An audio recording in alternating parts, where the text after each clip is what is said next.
This 14-year-old, Andrew Benn, is building a nuclear fusion reactor in his garage. Yeah, so, all right. let's bring him up. Awesome.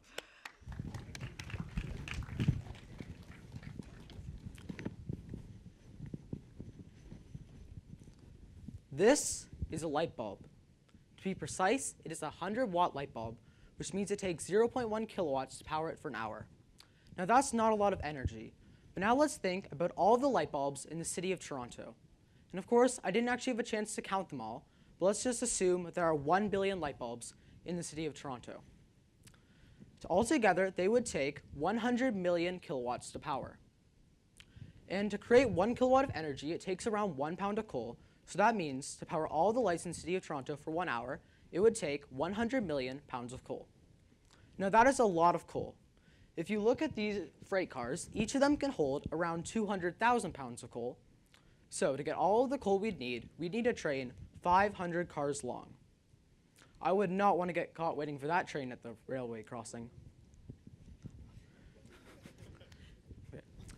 And even though we don't necessarily use coal in the city of Toronto, it is vastly used around the globe, with coal making up around 30% of our global energy production. This is really bad because it is creating a lot of pollution. And pollution is causing something called global warming. Global warming is sort of the idea that over the past 200 years, the Earth has slowly been getting hotter and hotter and hotter, which is causing these poor polar bears to lose their home.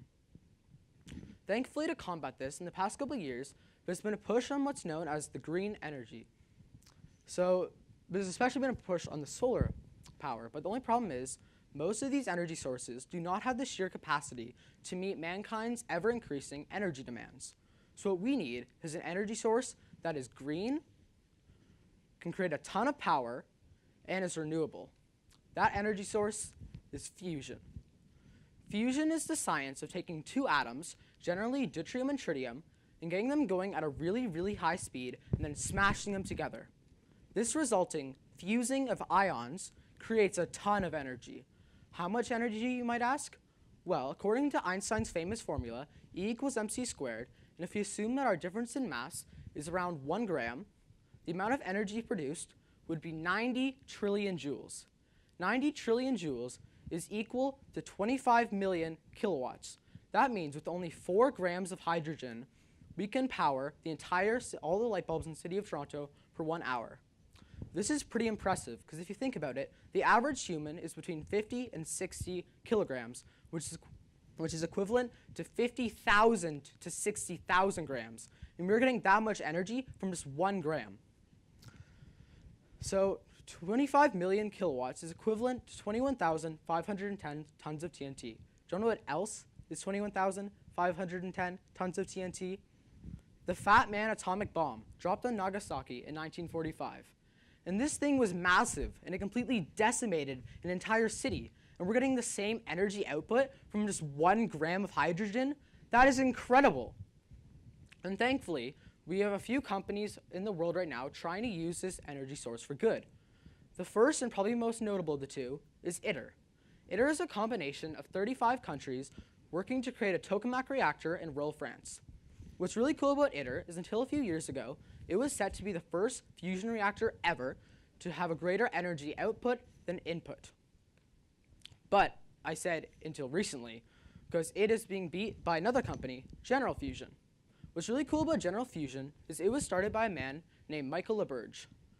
Michael LaBerge created what's known as a magnetized target fusion reactor in his garage, well, a small one. And what's really cool about this is until he did it, magnetized target fusion was thought to be completely theoretical. Nobody thought it worked until he made a small change to the design. And then after proving it worked, he started with his team to create a full-size reactor, which is set to open at around 2020, making it the first ever fusion reactor to have a greater energy output than input. And the reason that this is a problem with fusion is because right now we sort of have two main problems. Both ITER and General Fusion are working to solve the first one, which is nuclear reactors take a lot of energy to get started. Once they're running, they can produce energy, but you need to put a little bit of energy in to get that energy out. And until recently, that took a lot of energy.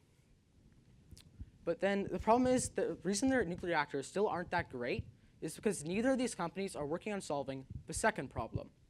Now, when I first heard about nuclear fusion, this would have been in maybe grade 5 science class. And I thought it was the coolest thing ever, because you're taking atoms, you're smashing them together, and I thought that somehow we just suck the power out of the reaction. But boy, was I wrong.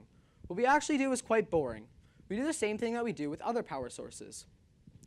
We use the hot plasma created in fusion to heat up a moderator, generally liquid sodium or heavy water. We then pass this to a heat exchanger, which then spins a turbine creating electricity.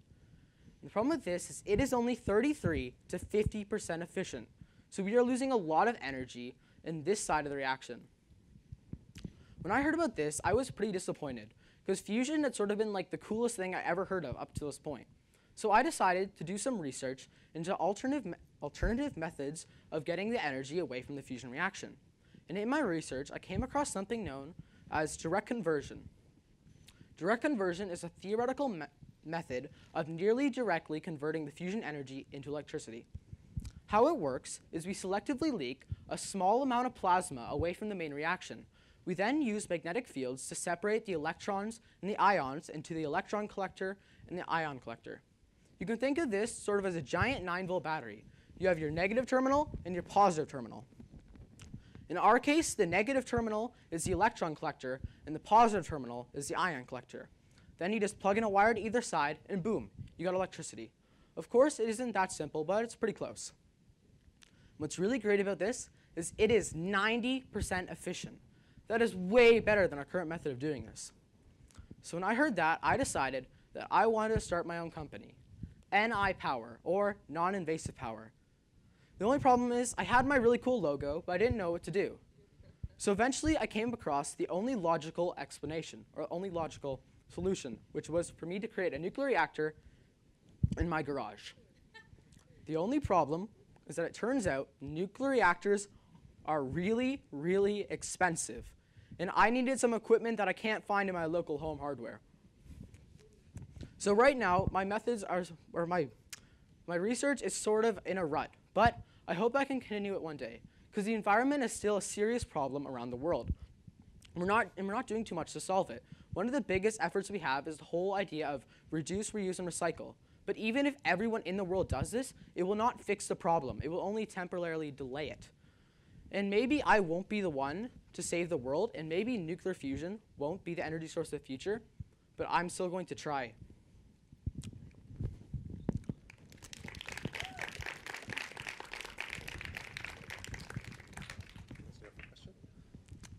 Do we have questions for Andrew? Okay, thank you. Oh, one more. We got a question at the back. Sorry, Andrew.